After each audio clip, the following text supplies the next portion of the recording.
Welcome back. We are covering 20 tips to get you started with Microsoft OneNote for Mac. And the reason we're doing it for Mac is because that's what I'm recording on right now.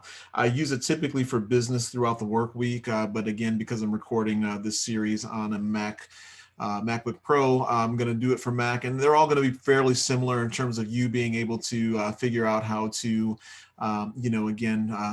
how to do this, the things that we're covering, these tips on the Mac. It's going to be probably fairly similar, and they are fairly similar to what goes on a PC as well. But and there's plenty of other tutorials out there that you can find that will be able to instruct you on how to do this. But again, the purpose for this is to, again, encourage you to get organized and become better organized and be more productive in your life, and whether it's at work or in your business or in, if you volunteer and you're running meetings.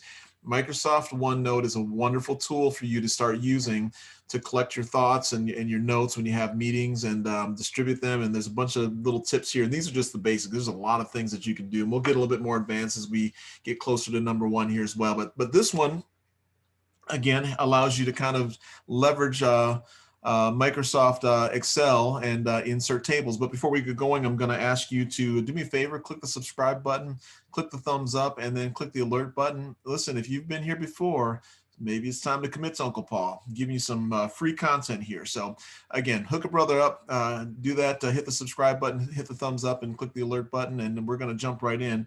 I'm going to move over, and we're just going to leverage what we've created so far here, and we're going to jump into one of the pages that we created in the section within this notebook, right? We have the Michigan State notebook, we have the football team here, and then we have 2 pages here, right?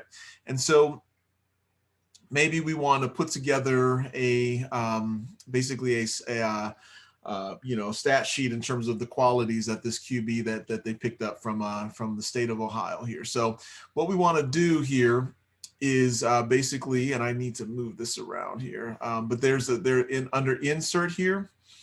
I want you to go there, and then there's going to be tables right here, right? So we were at home, and then I want you to click on the insert button here, and here you can see tables, right?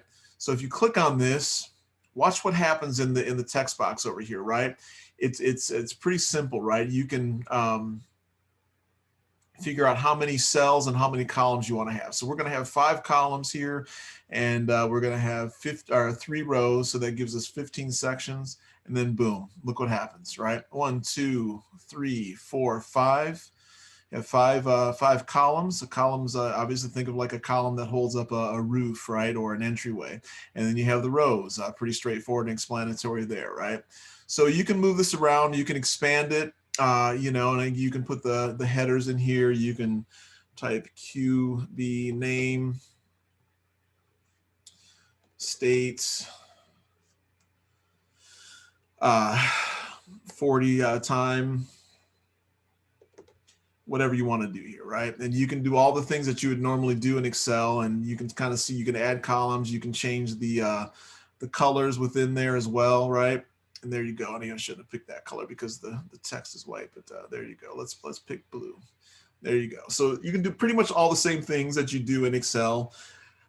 Here, it's not going to be quite as robust as Excel is, but again, you get the gist here. So again, if you want to delete this, you can just highlight the whole thing and delete it all. You can right click right to adjust, or you can add